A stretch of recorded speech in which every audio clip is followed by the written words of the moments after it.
Hey guys, what is up? It is Alex here, bringing you a race preview for the 2012 Brazilian Grand Prix, the last race of the season. And the gameplay you're seeing in the background is actually a subscriber race, and the couple of people that were in it was Just Strike Frank, Tim at Mars UK, and Elusive Kev. We did have a couple of extra guys as well, but they had to go or they disconnected or something. And this was actually the third attempt to record this race for me. I crashed in the other two races, and this one was just a 5-lap race and a random grid order. So I'm sorry about that. It's a bit of a cherry-picked race, but it was quite an entertaining one for me anyway, because I actually did quite well. And yeah, so let's get into the race preview for the Brazilian Grand Prix.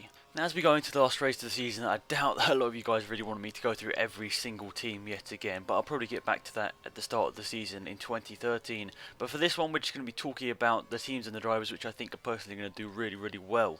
Well, the man that goes into the championship decider ahead is Sebastian Vettel, 13 points ahead of Fernando Alonso in the standings. He goes into this race with a really good shot at his third title in a row, which is going to be simply amazing considering he's only about 26 years old, something like that, and that's just an amazing feat for such a young person in Formula 1. But Fernando Alonso is the master of the track at the moment. He does absolutely everything. He can bring the car to the podium, whatever happens, and we saw that in Austin, and he did an amazing job to bring it all the way up to the podium. Even though the car looked horrible, he still did a great job. So yeah, I think personally Vettel goes into this championship decider pretty much certainly going to win this championship, but I'm not really the biggest Vettel fan. I kind of would prefer to see Alonso win this, because I think out of everybody in this field this year, Fernando Alonso has outperformed the car the most, and he's done an absolutely amazing job. He's pulled wins out of the bag in places like Malaysia when he really shouldn't have won, and just pulled out some great results. I mean, he got pulled in, I think it was Silverstone, in treacherous conditions, and that's actually a good thing about this race that you're going to be seeing in a couple of days' time. It's actually going to be wet forecast for the whole weekend by the looks of it, according to the Formula 1 website and all of the weather stations. They're saying it's going to be torrential rain for at least a couple of these sessions, which really could mix up the championship. And that fact probably means that the playing grounds are going to be a little more equal in this race than they have been in recent races where the Red Bull just seems so dominant. It probably will come back to Fernando Alonso a little bit more in this race, and probably means that he's got a better shot of beating Sebastian Vettel. So Alonso goes into this last race at a good shot of actually getting a good result here. I think he probably could win this one if it is actually the rainy conditions that we're seeing on the forecast, but who knows what will happen. Wet conditions always throw up a surprise, and Sebastian Vettel had his first ever win in Monza 2008 in treacherous conditions, so nobody knows what the forecast is particularly, and nobody really knows how the race is going to turn out.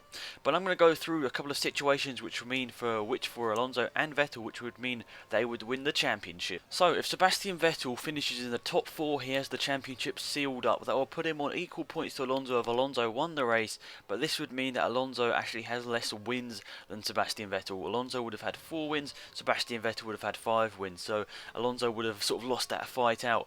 Another way Vettel would have won it is if Alonso only gets 12 points from this race. So if Alonso finishes 4th and Sebastian Vettel doesn't even need to finish this race, as long as Alonso doesn't come above the top 4, that means Sebastian Vettel's won the championship yet again. Now, how can Alonso win the championship? He's in a very hard situation. He's 13 points behind, and he's got to do a really amazing race to get this out of the bag.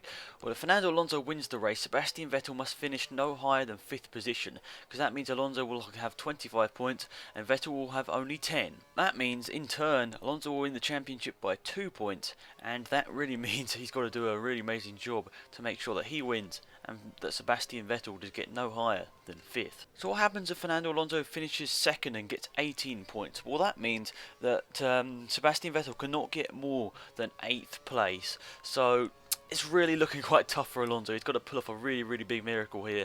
But the conditions will play into hand, or most definitely play into hand. It's going to look like a very crazy one. So quickly, before I go on to other drivers and other fights down the field, I want to quickly talk about who I'm going to think is going to win this championship.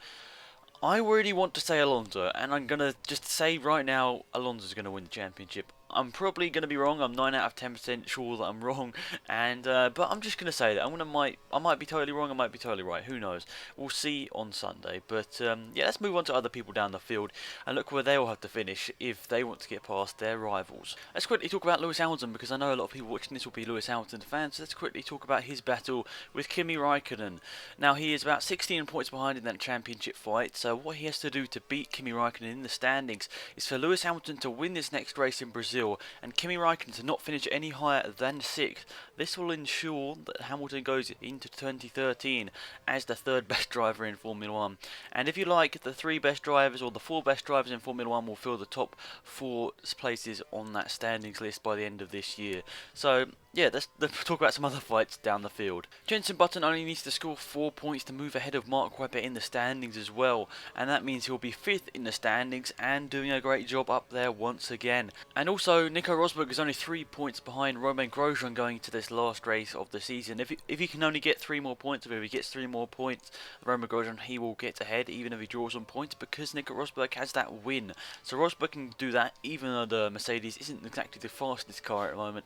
And also people like Pastor Maldonado and Michael Schumacher, they can jump way up the standings. If they score about a sort of 5th place finish, 6th place finish, they can move about 3 or 4 positions. So expect some of those guys back there like Maldonado and Schumacher to rest. They're just absolutely going for it because they have nothing to lose. They can get a great championship sort of ending if they pull off this last race weekend well. So guys, that is pretty much it. Thank you for watching. Remember to subscribe if you haven't already. That would be really awesome. And thank you to all the subscribers that turned out to this race. I'll be doing many more like this over the winter break, and there's going to be not much F1 news over the winter, but hopefully we can have a good time, and there'll probably be some more subscriber races and all that stuff coming soon. So yeah, that is pretty much it for this video, guys. Thank you all for watching it, and I really appreciate everyone that has clicked subscribe, liked, and everything over these whole race previews over the whole year. We've done a race preview for every single race this year, and it's been an absolutely amazing year. I appreciate every ounce of support I've had on this channel. It's absolutely amazing. So yeah, guys, hopefully we can do some more subscribe races